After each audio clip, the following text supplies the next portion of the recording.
순열 조합이라는 파트를 정규 시간에 녹일 수 있지만 좀 휘뚜루마뚜루 나가는 감이 있어가지고 이렇게 따로 추가가 된 거니까 우리 친구들 그렇다고 해가지고 순열 조합 좀 등한시하지 말고 이렇기 때문에 잘 준비를 해서 이제 2학기 기말고사를 잘 마무리했으면 좋겠습니다. 그래서 제가 맡은 파트는 순열 파트를 맡게 되었고요.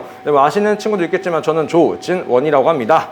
그래서 오늘 순열 파트를 같이 나가보도록 할 건데 일단 이 순열이라고 하는 거에 말 뜻부터 한번 찾아보고 갑시다.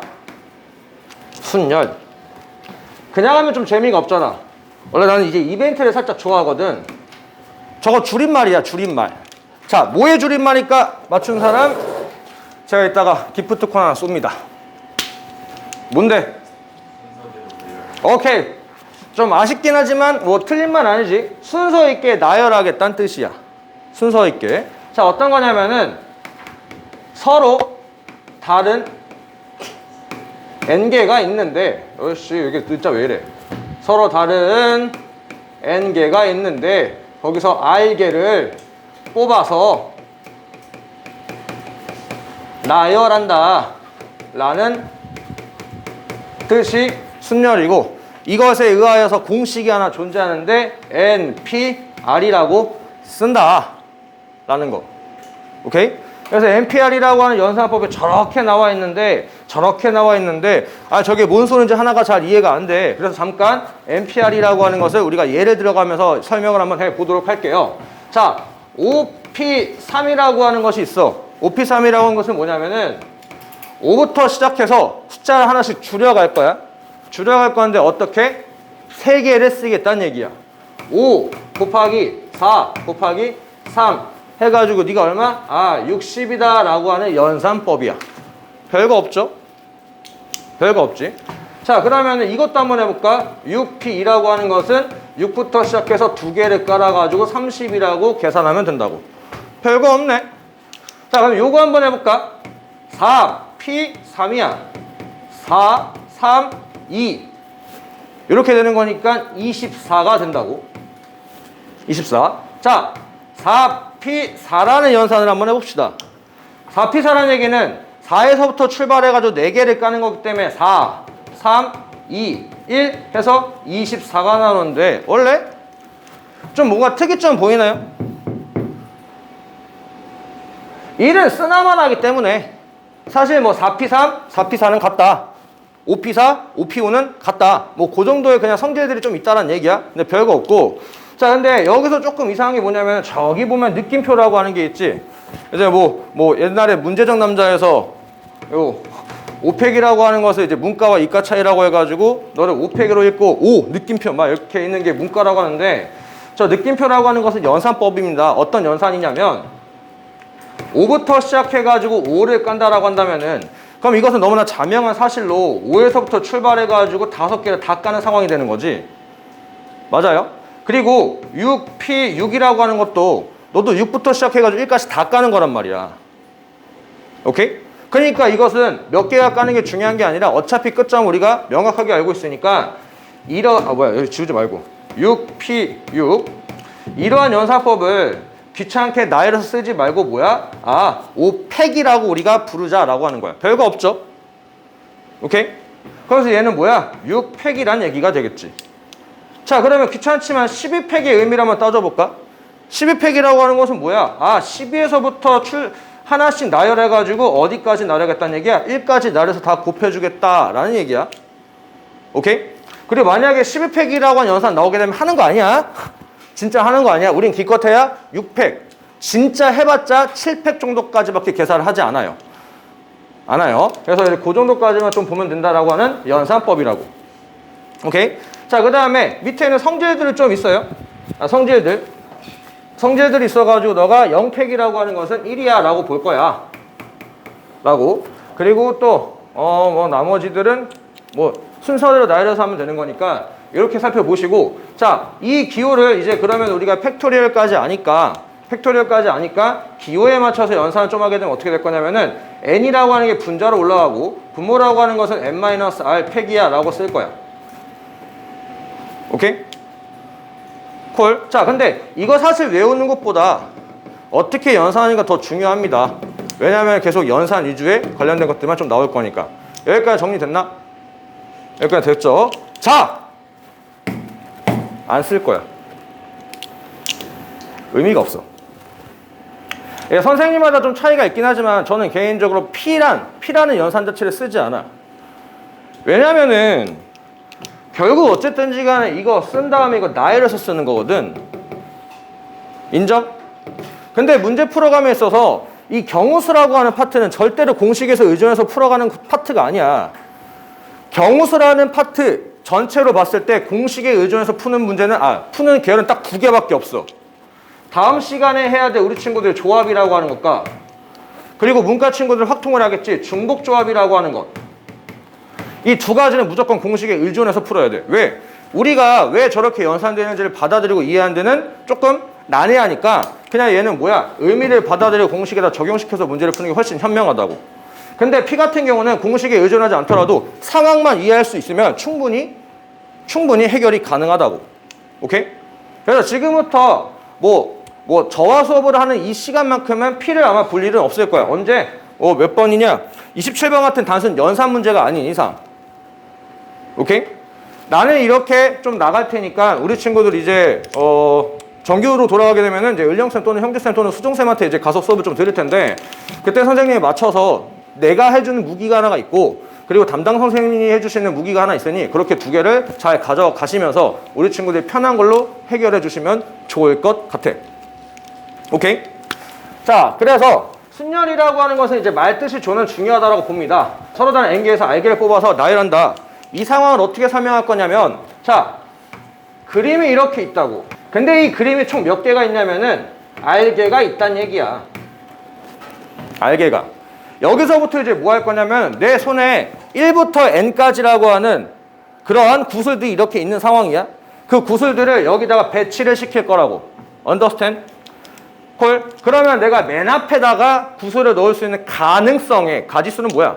몇 가지가 있나? N가지가 있는 거 아니야? 콜? 자, 그 다음은 뭐야? 숫자를 하나 넣었다고. 숫자를 하나 넣었으니까 그 다음에는 뭐야? 숫자 하나 줄어들겠지. 그 다음에 들어갈 수 있는 가능성은 n-1. 그 다음에 들어갈 수 있는 가능성은 n-2. 오케이? 그게 어디까지 갈 거야? 총 R개까지 깔린다는 얘기지 뭐. 오케이? 이거 계산을 하지 않을게요. 계산법은 저기 나와 있긴 하지만 n-r 플러스 1에 나와 있는데 어쨌든 니가 이렇게 하고 나서 이제 그 다음은 다 뭐 하는 거야? 이것을 곱하기로 연결하면 되겠다 라는 걸로 받아들여 주시면 좋겠다고. 포인트는 뭐냐면 그림 좀 그려. 그림 안에다가 어떤 숫자를 넣을지를 우리가 생각하면서 그 가능성을 염두에 둔다면 순열은 P에 대한 연산 없이 해결이 가능합니다. 오케이? 그리고 사실 그림 있어야 돼. 우리 친구들 경우에서 문제 풀다가 답지 보게 되면 무조건 그림 있어요. 그림에다가 어떻게 넣을지를 고민해 주시면 된다고. 됐나요? 자, 단순한 것도 한번 몇 번 연습 한번 해보자. 내가 손에 1부터 6까지가 있어. 1부터 6까지가 있는데 거기서 숫자 3개를 뽑아가지고 일렬로 나열할 거야.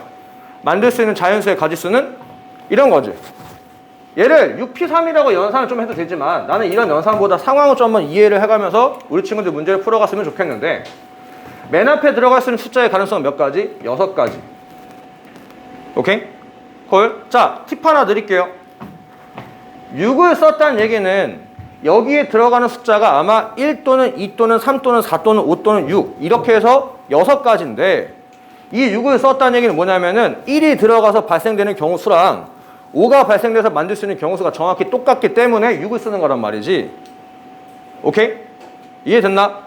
그렇기 때문에 숫자를 쓰는 순간부터 뭐 해도 되냐면은 내가 이해를 잘하기 위해서 여기에 어떤 숫자가 들어갔다라고 가정을 해도 돼. 자, 여기다가 6을 썼다는 얘기는 이제부터 숫자가 들어갔으니까 뭐야? 나는 1부터 6까지 중에서 내 마음에 드는 숫자 2가 여기에 여기다 쓰자. 2가 들어갔다라고 가정을 할 거야. 오케이? 그럼 나는 1부터 6까지 2가 사라졌으니까 내 눈에 몇 개 남아있는 거야? 5개가 남아있다고. 가정을 하는 이유가 뭐냐면은 그때 내 눈에 뭐가 남아있는지 가시적으로 보이기 때문에 하는 거야. 자, 그럼 그 다음으로 넘어가가지고 여기다 숫자를 뽑을 거야. 숫자를 뽑을 수 있는 가능성은 몇 가지가 될 거야? 5가지가 되겠지. 맞나요? 숫자를 썼으면 뭐 해도 된다고? 가정을 해도 된다고. 뭐? 여기다가 난 1을 넣었다고 가정을 할 거야. 오케이? 그 다음에는 뭐가 될 거야? 1가 있어버렸으니까 나한테 3, 4, 5, 6만 남아있겠네? 그럼 3, 4, 5, 6 중에서 한 개를 뽑아가지고 나열하는 거니까 총 4가지가 되지 않겠냐? 라는 거지. Understand? 근데 이것을 이제 뭐 하면 되는 거야? 연산하면 되는 거니까 30 곱하기 4니까 120. 요렇게가 되겠다라는 거지. understand? 어떻게 가는지 알겠죠? 자, 그래서 그림을 조금 그려가면서 할 거고, 그리고 자주 나오는 연산이니까 조금 외워두면 편해서 그 몇 가지만 조금 적어 드릴게. 사실 외운다기보다는 자주 나오다 보니까, 자주 하다 보니까 우리 친구도 아마 외워질 거야. 외워질 건데, 이제 내가 이렇게 계산한다 하더라도 우리 친구 좀 받아들여 미리 몇 개 정리를 할게요. 4팩은 24. 3팩부터 출발해야 되는구나. 3팩은 6. 3 곱하기 2 곱하기 1 하면 되는 거고, 4팩이라고 하는 것은 여기다 4 곱하면 되는 거니까 24. 5팩이라고 하는 것은 여기다 5 곱하면 되는 거니까 120. 6팩이라고 하는 것은 여기다 6 곱하면 되는 거니까 720. 자주 나온 연산들이어가지고 손수 계산해도 되지만 그냥 이제 하다 보면 익숙해질 거야. 오케이? 그래서 문제 오늘 풀어감이 있어가지고 만약에 5팩이 나왔다라고 치면은 5, 4, 3, 1 해가지고 계산하지 않을 거란 얘기야. 오케이? 구구단처럼 좀 쓸 겁니다. 그래서 그렇게 조금 알아두시면은 좀 좋다. 자주 나온 연산이니까. 됐나요? 자, 그러면 이제 문제를 풀기 전에 앞서서 개념은 이게 다야. 개념은 이게 다야. 경우수라고 하는 파트는 개념을 너무 디테일하게 가기보다는 그냥 개념이 뭔지만 받아들이고 문제를 많이 풀고, 내가 원래 문제 유형 외우는 거 좋아하지 않는데 경우수는 어쩔 수 없이 외워서 가야 돼. 왜냐면은 이런 문제는 이렇게 접근해서 풀어주세요 라고 하는 아이디어이기 때문에 우리 친구들 시험 현장에서 그 아이디어를 모르면은 현장에서 바로 떠오르기가 굉장히 쉽지가 않아요. 그러니까 쟤는 유형 정리가 좀 필요하고 이런 문제 이렇게 푸는 거야 라고 해서 좀 정리를 할 거기 때문에 개념 정리보다는 문제가 나왔을 때 이런 문제는 이렇게 하는 거야 라고 전달할 테니 그런 것도 우리 친구 잘 정리를 해줬으면 좋겠어. 근데 지금 하고자 하는 얘기는 뭐냐면은 우리는 경우에서 숫자를 셀 거란 말이야. 숫자를 셀 건데 중요한 건 뭐냐면 잘 세야 되고 중복되지 않게 세야 돼. 오케이? 내가 이제 나와 수업하는 친구들한테 내가 몇 번 얘기한 적이 있는데, 만약에 우리 친구들이 문제를 풀다가 틀렸어. 가장 먼저 확인해 봐야 될 게 뭘까? 문제를 틀렸다. 내가 냈는데 답이 없어. 그럼 가장 먼저 따져봐야 될 것은 가장 만만한 거 계산이야? 계산이라고? 근데 계산 과정을 쓱 살펴봤는데 아무리 봐도 틀린 게 없어. 틀린 게 없어. 예를 들어서 보기에 120, 2번, 130, 4번, 3번, 140, 4번, 150, 6번, 160 이렇게 나와 있다고 치자. 근데 내가 계산을 했는데 나는 100이 나와버렸어. 오케이? 그렇다는 얘기는 지금 내가 20개를 덜 셌다는 얘기거나 아니면 50개를 덜 셌다는 얘기잖아. 미니멈 범위와 맥스 범위가 얘 안에 놀아야 될 거 아니냐 이 말이지. 오케이? 인정하지? 그리고 또는 내가 170이 나왔어. 그러면 10개를 더 셌다는 얘기잖아. 또는 50개를 더 셌다는 얘기잖아. 그러면 그것을 눈에 불을 켜고 찾아내야 된다고. understand? 근데 그거를 찾아내고자 해가지고 문제를 다시 위에서부터 천천히 읽어가면서 이제 우리 친구들 문제가 풀어갔던 그 흐름을 따져보겠지? 근데 대다수들이 하다가 잠깐만 내가 이 숫자 왜 썼지? 라는 상황이 발생이 돼. 진짜야. 진짜라고. 예를 들어 줄게요. 실제 있는 문제야. 의자가 이렇게 8줄이 4개씩 해서 8개가 있어. 앞에는 1열이라고 되어 있고 뒤에는 2열이라고 되어 있어. 여기서 할머니, 할아버지, 엄마, 아빠, 이모, 이모부, 나는 좀 헷갈려 하면은 아이, 나, 그리고 동생 이렇게 해서 8명이 앉을 건데 2명은 꼭 이웃해서 앉고 2명은 꼭 이웃해서 앉고 2명은 꼭 이웃해서 앉으래. 좀 미리 스포를 하는 거지만 이웃해서 앉아야 되는 경우 수는 이렇게 묶어서 갑니다. 이따가 다시 한번 정리를 할 거예요. 자, 근데 얘들아 내가 이렇게 썼단 말이지 꼭 할머니, 할아버지 순서로 앉아야 되나? 아니잖아. 둘이 자리 바꿀 수 있으니까 2가지 경우가 미리 세팅되어 있다고. 마찬가지로 여기도 2가지 경우가 세팅되어 있고 여기도 2가지 경우가 세팅되어 있는 거지.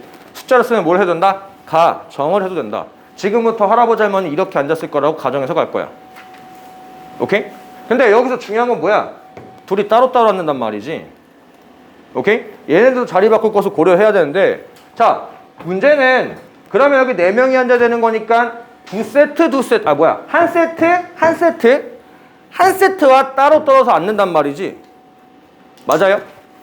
근데 그게 위아래 뒤집힐 수 있는 거니까 또 뭐야? 두 가지 경우가 확보되어 있다는 얘기라고. 오케이? 이렇게 해서 문제를 풀어감에 있어서 2의 향연이 발생이 되는데 이 숫자들의 의미를 정확하게 알고 있어야 만약에 내가 계산이 틀렸어도 이거 이래서 썼었지 라고 한다고. 오케이?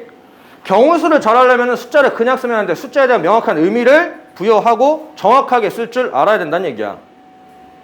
여기까지는 이해됐죠? 그래서 우리 친구는 이렇게 숫자를 쓰는데 대다수가 곱하기로 많이 연결되어 있는데, 그래서 곱하기를 좀 따로 쓴다면 우리 친구들이 숫자에 대한 의미를 파악하는데 조금 더 쉽지 않을까라는 거지. 그래서 나는 개인적으로 어떻게 하냐면 여기는 곱하기로 나눠. 곱하기 표본 두 개 아니야? 점과 x? 맞지?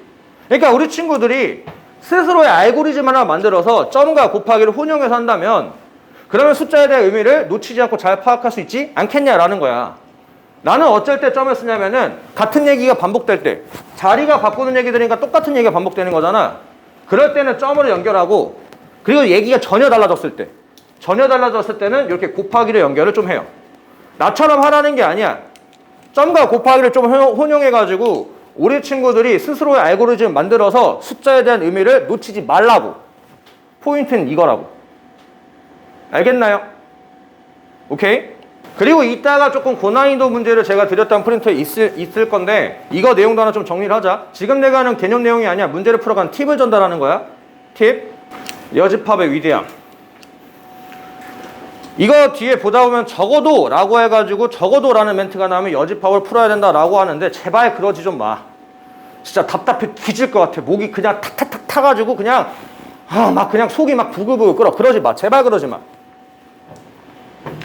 경우수를 잘 하려면은 내가 농담 삼아 좀 하는 말인데 양아치가 돼야 돼. 뭐 양아치가 되라고 해가지고 또 이렇게 뭐 나쁜 생각 그런 게 아니라 야가 빠져야 된다고. 잔머리를 잘 굴릴 줄 알아야 된다는 얘기야. 우리 친구들은 순진해서 문제에서 하라고 하면 한단 말이야. 그냥 해. 근데 자, 경우수도 그렇고 집합도 그렇고 함수의 개수도 그렇고 전체라는 경우의 개수는 정해져 있어. 여기까지 인정하지? 예를 들면 이런 거라고. 아까 1부터 6까지가 구술이 있는데 내가 여기서 숫자를 빼서 나열할 할 거야. 그럼 만들 수 있는 경우수가 6, 5, 4가 되는 거니까 이제 계산하면 아까 120이었지. 어쨌든지 간에 저 120개 중에서 조금 더 조건이 추가되면서 상황이 조금 더 줄어드는 상황이라고. 이해됐나? 예를 들면 이거지. 이렇게 나열할 건데 끝에가 짝수가 돼야 돼. 가운데가 홀수가 돼야 돼. 아니면 이 세 숫자를 더했는데 뭐 7이 돼야 돼. 어쨌든지 간에 120개 안에서 오는 거라고. 여기까지 인정? 그러면 문제에서 하라고 하는 상황이 있을 건데 문제에서 하지 말라는 상황이 있을 거란 말이지. 두 개를 더하면 당연히 뭐가 돼야 될 거야? 무조건 120개가 돼야 된다고. 오케이? 그렇기 때문에 우리 친구들이 상황을 잘 생각해서 문제에서 하라고 하는 것이 세는 게 조금 더 편한지 아니면 반대로 가서 세는 게 편한지 그게 뭐야? 여집합을 이용할 수 있어야 된다는 얘기야. Understand? 자, 예를 하나 보여드릴게.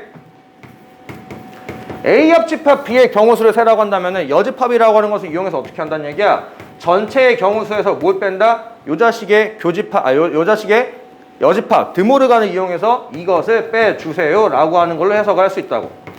자, 단순하게 한번 생각을 해보자. 우리가 알기로는 이거의 경우수는 어떻게 세는 거야? A라고 하는 놈의 경우수와 B라고 하는 놈의 경우수를 둘이 잘 세고, 근데 이렇게 더하다 보면 뭐가 생기는 거야? 겹치는 부분이 발생돼. 그것을 하나 제끼는 거 아니냐? 뭐야? 이거지. 오케이? 근데 얘들아, 이건 뭐니? 전체는 어차피 어렵지 않게 센다고. 전체는 어렵지 않게 세는데 얘는 뭐니? 어차피 교집합이니까 연산 한 번만 하면 되는 거 아니야? 맞아요? 연산 3번 할래? 한 번 할래? 물론 합집합이 무조건 바꿔서 푸는 게 쉽다라는 건 아니야. 근데 이런 경우가 이렇게 바뀌어서 연산을 한 번만 잘해도 되는 경우가 있으니 우리 친구들이 알아둬야 할 것은 뭐야? 문제에서 하라고 할지 정반대로 갈지 고민하면서 그 상황 순간 매번 선택을 할 줄 알아야 된다고. 그래야 잘하고 확통이 그래야 쉬워진다고. 오케이? 이해됐나요? 다시 한번 얘기하지만 합집합을 이렇게 바꾼다고 무조건 쉽다라는 게 아니야. 얘가 더 까탈스러울 수가 있어요. 하지만 이렇게 바꿀 줄 알아야 된다고 하는 거야. 그래서 빨간색으로 갈지 파란색으로 갈지 선택하는 상황이 돼야 된다고. 가리? 됐나요? 자, 그러면 이제 내용 정리 좀 하고 문제풀이로 한번 가보도록 하겠습니다. 순열이라고 하는 것은 뭐야? 내 손 안에 1에서부터 n이라고 하는 이런 상황이 있는데 그때 이제 공간이 몇 개 있어? 총 알개가 있는 상황에서 앞에다가 숫자를 하나씩 넣을 수 있는 가능성을 토대로 해가지고 숫자를 곱하는 연산이다 라고. 그래서 이제 요 놈의 계산 어떻게 한다? 우리가 MPR이라고 하는데 사실 저는 이 계산법 잘 쓰지 않을 거다 라고 하는 거. 이러한 기본적인 내용들 토대로 해가지고 이런 문제 이렇게 풀고 이런 문제는 이렇게 풀어 라고 정리가 되어 있으니 그것은 문제를 풀어가면서 같이 정리를 한번 해보고, 그 다음에 제가 우리 친구들한테 좀 문제를 잘 풀 수 있는 팁을 하나 드렸죠. 첫 번째 뭐다? 곱하기와 점에 대해서 좀 혼용하면서 숫자에 대한 의미를 놓치지 말라고. 이 숫자를 왜 썼는지가 진짜 중요해.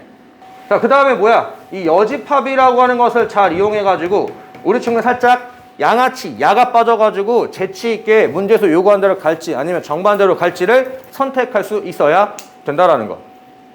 오케이? 요렇게 해서 문제를 좀 풀어가 보자고. 이제 25번을 한번 보도록 할게. 25번 같은 경우는 단순 연산 문제입니다. 배구 선수 6명, 농구 선수 4명 중에서 대표 하나, 부대표 하나를 뽑을 건디. 그때 대표 모두 배구 선수를 뽑는 경우의 수를 물어보고 있어. 그럼 뭐야? 대표라는 자리가 하나 있고 부대표라는 자리가 있고, 내가 이 대표라는 자리에다가 누굴 넣을지 고민할 수 있어. 배구 선수 6명 중에 하나를, 맞나? 6명 중에 하나를 고민하겠네. 맞아요? 오케이? 자, 조금 더 우리 친구들 의미에 맞춰서 조금 해본다면 배구 선수 1번과 2번가 해가지고 6번가, 다 쓰자. 3번가, 4번가, 5번가, 6번이 있다라고 좀 할게. 6번. 단순하게 6P2라고 좀 계산하지 않고 살짝 내용에 추가를 하면서 문제를 풀어본다면, 자, 1, 2, 3, 4, 5, 6 중에서 대표 자리에 내가 넣을 수 있는 고민 가지수는 몇 가지? 6가지. 6가지. 숫자를 쓰면 뭘 해야 된다? 가정을 해야 된다. 나는 지금부터 여기 1번이 들어갔다라고 볼 거야. 오케이? 자, 그 다음에 이제 옆으로 한 칸 이동해가지고 부대표 자리에다가 내가 제비뽑기 이렇게 쓱 하겠네? 제비뽑기를 해가지고 나올 수 있는 가능성은 몇 가지? 5가지가 되겠다는 얘기지. 예를 들어서 난 누가 왔다라고 가정할 거야? 5가 왔다라고 가정을 할 거야. 이런 상황이 총 몇 번 발생되는 건지 물어보는 거니까 저거 2개를 곱해서 30이다 라고 쓰고 마무리를 짓겠다고. 오케이? 뭐 6P라고 연산이 되지만 방금도 얘기했다시피 잘 안 쓸 거라고. 자, 넘어가서 26번을 보도록 할까요? 서로 다른 6종류의 식사 코스를 제공하는 뒤 그때 어느 레스토랑이 있는데 레스토랑에 도착한 A와 B야 6종류의 코스 중에서 2종을 선택하려고 한다. 자, 그러면은 저는 개인적으로 어떻게 하냐, 이 경우수라고 하는 것은 나는 이렇게 이름을 좀 붙이는데 도식화라는 작업을 해서 그림을 좀 그려주고 애들한테 번호를 붙여주고 메뉴에 이름을 좀 붙여줘가지고 어떤 상황인지 좀 한번 이해하면서 갑니다. 서로 다른 6종류, 메뉴가 1번에서부터 2번에서부터 3번에서부터 4번, 5번, 6번까지 총 6개가 있는 이런 상황이야. 그 다음에 이 레스토랑에 도착한 A와 B가, A와 B가 있대. 그때 6종류 중에서 2개를 선택할 거야. 공간은 몇 개 남아있어? 2개가 이렇게 나와있다 라는 걸로 볼 수가 있다는 얘기지. 실제로 답지 보게 되면 아마 이렇게도 나와 있을 거야. 자, 그때 A와 B가 선택하는 2종류의 식사 코스 중에서 한 종류만 같아야 된대. 그러면 지금 여기 맨 앞에 있는 것을 같다라고 조금 봐도 문제되진 않겠죠? 문제도 뭐 주지 않았지. 맨 앞에 있는 게 같아야 된다, 맨 뒤는 같아야 된다, 그런 건 아니잖아. 그냥 같기만 하면 된대. 여기까지 인정? 자, 그러면 이 노란 색깔 칸에 들어갈 수 있는 숫자들 한번 따져보게 되면은 만들 수 있는 경우수 총 몇 가지가 될까? 6가지가 되지 않을까? 라고. 오케이? 노란 색깔의 기껏해 1, 2, 3, 4, 5, 6 중에 하나가 들어갈 거니까. 인정하지? 자, 이제부터 숫자를 썼으면 뭘 해야 된다? 가정을 해야 된다. 여기 1번이 들어갔어. 숫자를 쓰는 이유가 뭐라고? 그래야 조금 더 잘 보이니까. 그 다음 상황들이. 언더스탠?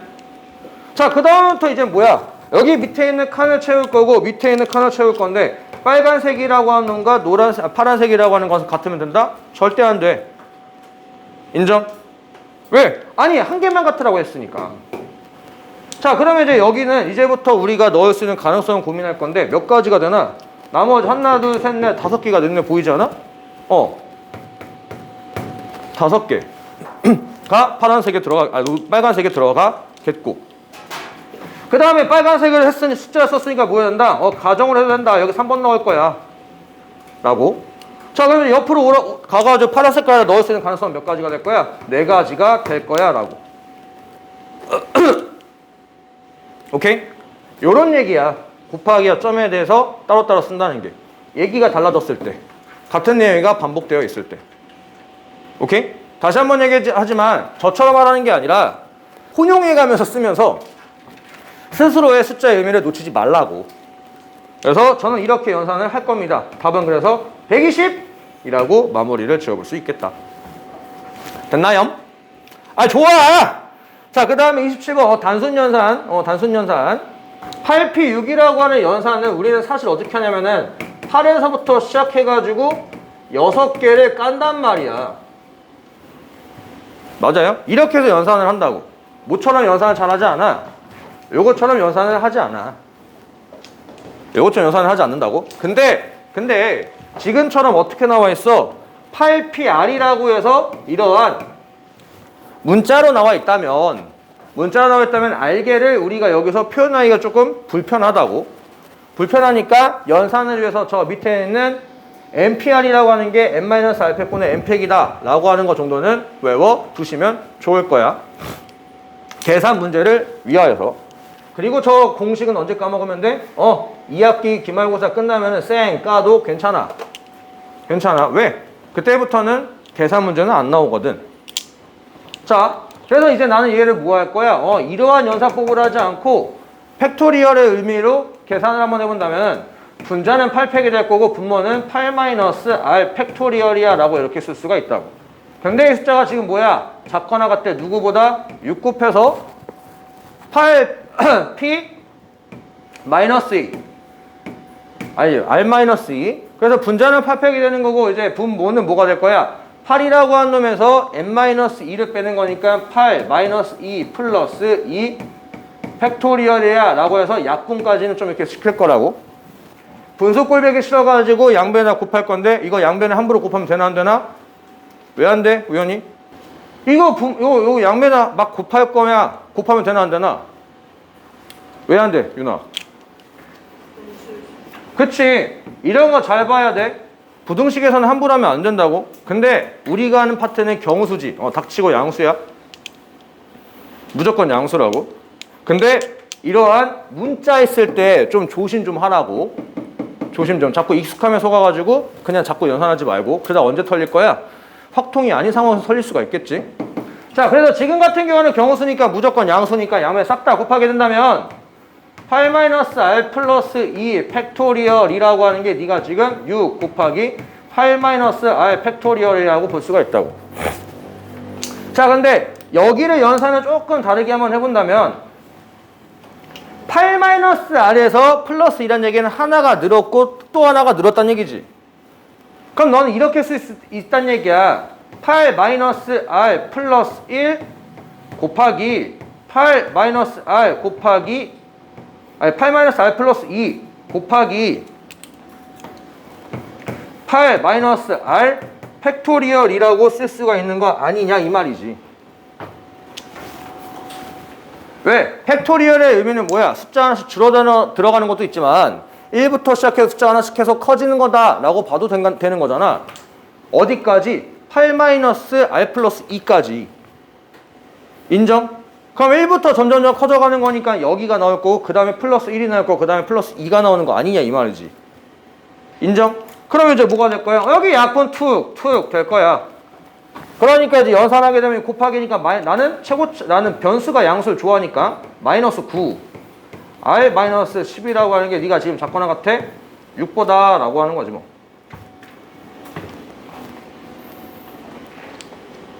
오케이. 됐나요? 자, 이제 이것을 전개해서 계산해도 돼. 계산해도 되는데 우리의 장점 중에 하나는 뭐냐면 자, 이거 나중에 확통할 때도 중요하다. 순열은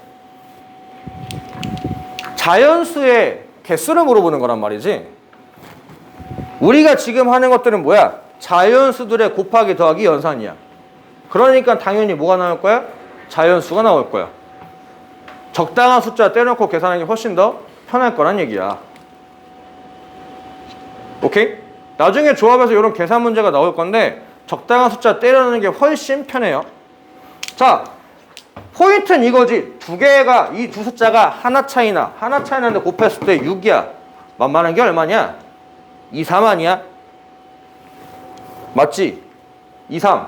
R이라고 하는 게 네가 만약에 10이 된다면 2 곱하기 1 되는 거니까 말 되죠? 그리고 나서 이제 R이라고 하는 게 얼마? 12가 된다면 3 곱하기 2가 되는 거니까 6보다 작거나 같으니까 더 이상 발생할 수 있는 것은 없다.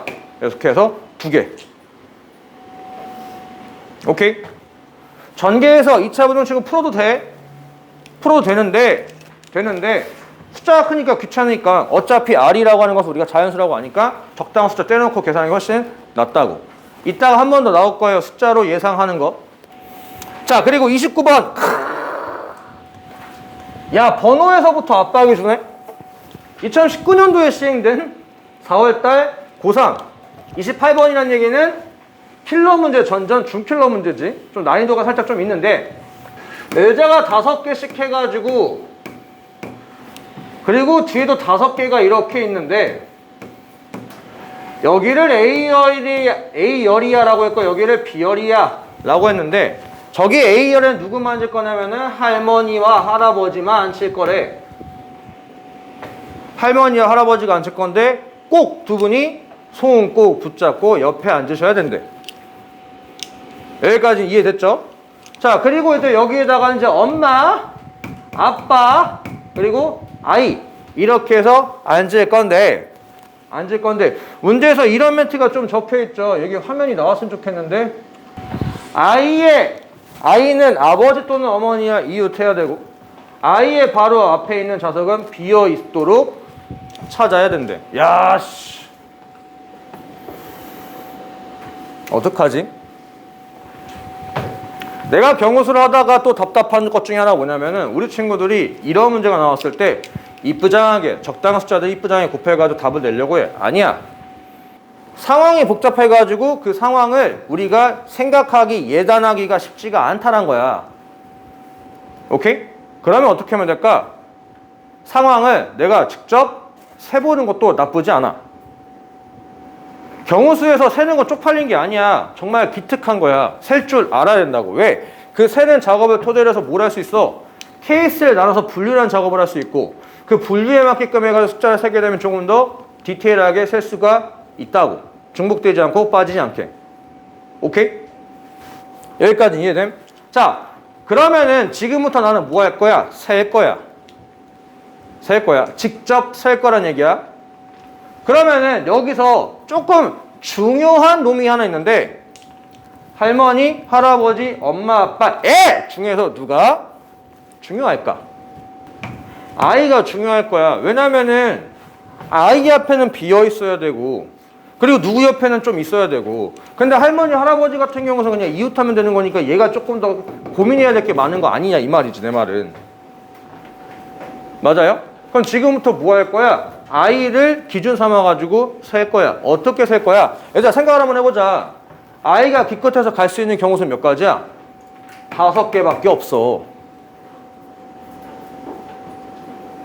얘가 갈 수 있는 자리는 5개밖에 없다고.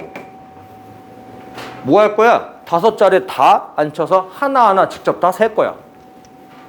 오케이? 이해됨? 이게 분류라는 작업이야. 분류라는 작업. 자, 다시 한번 정리. 경우수라고 하는 게 문제가 어려운 이유가 뭐야? 어떠한 특정한 상황을 우리가 예단하고 그것을 이쁘장하게 어떤 숫자 탁탁탁 곱해가지고 만들 수가 없기 때문이야. 그럴 때 어떻게 하는 거야? 분류를 하고 하는 작업을 해가지고 케이스를 나눠가지고 세는 건데 분류라는 작업 이렇게 생각하면 돼. 직접 세는 거라고. 오케이? 자, 지금부터 뭐 할 거야? 여기에 앉혔다라고 일단 가정하고 갈 거야. 여기에. 그러면 지금 옆에 이 자리에는 누가 와도 된다? 엄마 아빠가 꼭 와야 돼. 맞아요? 그럼 엄마 아빠 중에서 누가 올 수 있어? 총 2가지 경우수가 되는 거 맞나? 오케이? 자, 이제 숫자를 썼으면 뭐 돼? 내가 조금 더 예상하기 편하게 누가 앉았다라고 가정을 해도 되지. 맞나? 콜. 자, 그 다음부터 이제 뭐야 돼? 아빠도 앉혀야 될 거 아니야? 그럼 아빠가 앉을 수 있는 가능성은 몇 가지니? 여기 아무 데나 앉으면 되겠네. 아빠가 갈 수 있는 상황 몇 가지? 3가지가 될 거야. 여기까지 됨? 콜. 그 다음에 얘기가 달라졌으니까 윗줄 얘기, 아랫줄 비열 게임 끝난 거 아닌가?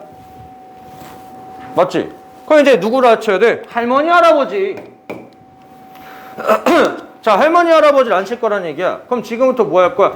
이웃했을 때 여기다가 앉으면 또 안 되는데 그거 생각하기 좀 복잡하니까 체력이 뭐가 쪽팔린다고. 별거 없거든. 할아버지가 기껏해 갈 수 있는 자리는 몇 개야? 4개밖에 없어. 그때 할머니가 옆에만 잘 앉아주시면 되는 거 아니야? 맞잖아. 할아버지가 앉을 수 있는 자리가 6개인가? 4개잖아. 이게 다라고. 자, 그럼 할아버지가 여기 앉았다고 가정을 한번 해보자. 그럼 할머니 무조건 여기 앉을 거고 여기서 만질 수 있는 경우 수는 몇 가지? 1가지가 될 거야. 그 할아버지 옆으로 옮기셨습니다. 할머니가 앉을 수 있는 경우 수는 2가지가 되겠죠. 오케이? 그리고 할아버지가 또 옆으로 옮기셨어요. 그 할머니가 앉을 수 있는 경우 수는 몇 가지야? 2가지가 될 거고. 할아버지가 옆으로 오시게 되면 할머니 여기밖에 못 오니까 1가지 경우가 될 거야 라는 거네. 인정? 이렇게 쓰면 된다고. 자, 그 다음에 이제 뭐 할 거니? 옆으로 이동해야 돼. C가 요렇게. 자, 그 다음에 이제 뭐 하는 거야? 자, 잘 봐. 여기 네모칸에 엄마 아빠가 앉아야 돼. 맞니? 여기까지 인정? 양옆에 엄마 아빠가 앉아야 된다. 맞아? 잘 봐. 양옆에 엄마 아빠가 앉아야 되는 거야? 아니야. 옆에 누군가만 있기만 하면 돼. 언더스탠? 여기서 뭐야? 드모르간 여집합을 이용할 줄 알아야 된다고. 자, 기껏해야 나올 수 있는 것은 뭐냐면은 이쪽에 누군가 앉고 여기 이상한 사람 앉고 이쪽에 누구 앉고 이쪽에 엄마 아빠 앉고 이쪽에 누군가 이상한 사람 앉고 그 다음에 뭐야? 엄마, 아빠 어쨌든 양옆에 앉고 나머지 하나가 뭐야? 이상한 사람 2명이 앉으면 되는 거 아니야? 맞지? 인정하지? 그 4가지 케이스를 다 더하면 이 상황에서 자리를 배치하는 모든 경우 수가 되는 거 아니냐 이 말이지. 쓸게. 여기서 이상한 사람 스트레인지 그리고 부모님 영어로 페어런츠. 오케이. 부모님 중에 한 분. 그 다음에 여기다 부모님이고 여기다가 이상한 사람 한 사람. 그 다음에 여기 부모님 중에 한 분, 부모님 중에 한 분. 그 다음에 나중에 하나가 뭐야? 이상한 사람 이거 아니냐 이 말이지. 이거를 다 더한 게 뭐야? 이쪽 라인에서 발생할 수 있는 모든 경우수 다 아니냐 이 말이지. 근데 이거 3개를 다 잘 세서 더할래? 싫어! 이거 뺄 거야. 이게 편하지 않냐 이 말이지. 이해됐나요? 여집합이라고 하는 것을 이렇게 이용하는 거야. 상황을 이해하고 문제에서 요구하는 대로 갈지 정반대를 생각해서 뺄지. 가릿? 자, 그러면 이거네. 전체 경우. 일단 이상한 사람이 앉는 건 아니야. 엄마 아빠만 앉는 거지. 사실 정확히 따지면 여기 빈자리라는 얘기지. 엄마가 갈 수 있는 건 몇 개예요? 하나, 둘, 셋, 4개. 4가지 경우야. 아빠가 갈 수 있는 것은 몇 가지일 거야? 빈자리가 남았을 테니까 3가지의 경우가 될 거야. 맞나요? 근데 우리는 뭘 뺄 거야? 이 상황의 경우 수를 제낄 거야. 그러면 여기 이 뜻은 뭐야? 여기 빈자리 앉고 이제 엄마 아빠는 어디야? 여기만 앉으면 된다는 얘기네. 오케이? 엄마가 갈 수 있는 경우는 몇 가지야? 여기 2가지야. 아빠는 몇 가지야? 1가지야. 이렇게 해가 되겠지. 인정? 자, 이렇게 해서 경우수가 몇 가지가 된다? 너는 10가지가 될 거고. 자, 그 다음에 또 뭐 할 거야? 할아버지, 할머니가 자리를 옮기실 거 고민하면 되겠네. 인정? 자, 그럼 할머니, 할아버지. 아이가 여기 있으니까 할아버지는 여기 앉을 수가 없어. 없어. 왜? 할머니 여기 앉아야 되거든. 그럼 말이 안 돼. 할아버지 여기 못 앉아. 할아버지는 여기 앉을 수 있어. 여기 앉으면 몇 가지 경우? 할머니 여기 한 가지밖에 없네. 1가지. 할아버지가 여기 앉으면 할머니 이렇게 2가지 앉을 수 있고 플러스 2가지. 할아버지 여기 앉으면 할머니 여기밖에 못 앉아 플러스 1가지. 라고. 오케이? 됐나요? 그 다음에 C가 여기 앉는 거지. 그 다음에 여기다가 애들 앉힐 건데, 얘들아 잘 생각해봐. 이거 상황과 이거 상황과 크게 달라질까? 옆으로 한 칸 옮겼다 하더라도 상황은 조금 달라졌지만 지금부터 쓰는 숫자들이 달라질 거냐고 안 달라질 거냐고. 안 달라지겠지. 숫자가 다르지 않으니까 계산 결과값은 같겠지. 인정? 이거 계산하면 얼마 된다는 얘기야? 이거 4고 여기 10이고 그러니까 40까지 여기 발생이 되는데 여기가 지금 40까지도 똑같이 발생된다는 얘기네. 요것도 좀 계산 좀 할까? 요건 얼마냐면은 6 36 요렇게. 자, 지금 하나, 둘, 셋, 넷, 다섯, 여섯. 여기 앉았을 때 36가지야. 여기 앉았을 때 몇 가지? 40가지야. 여기 앉았을 때 몇 가지? 40가지. 인정? 게임 끝. 왜? 옆으로 이동해서 얘기가 달라질 거라고 보지 말고 뒤집으면은 같은 상황이지. 애가 여기 앉아서 발생할 상황과 애가 여기서 앉아서 발생한 상황이 그림이 조금 달라질지언정 상황은 정확히 똑같잖아. 맞아요? 대칭으로 보는 거라고. 40가지. 뭐야, 그림이 이상하다? 하나가 왜 더 늘었냐? 하나 지우면 되지 뭐. 그래서 여기도 마찬가지로 센다라고 보지 말고 이거와 이거가 뭐가 되는 거야? 대칭이다 라고 보는 게 훨씬 낫다고. 까릿? 그러니까 40이 몇 개? 3개 120. 그 다음에 36이 몇 개? 2개 72 해서 답은 얼마야? 190이라는 경우수로 찾아보면 된다. 난이도가 조금 있는 문제인데 우리 친구들이 이 문제를 어려워하는 이유 중에 하나가 뭐야? 상황이 여러 개고 복잡하다 보니까 어떻게 하면 이쁘장에 쓸 수 있을까가 아니라 귀찮더라도 하나씩 센다라고 하는 상황으로 조금 보고, 그래서 어떻게 한다? 조금 특이한 놈, 중요한 놈을 기점해가지고 걔를 자리를 이동해가면서 하면 좋겠다. 그리고 여기서 조금 더 잘 이해될 게 뭐야? 지워버렸네. 안타깝다. 드모르간, 여집합. 매번 순간순간 녹아져 있다고. 오케이?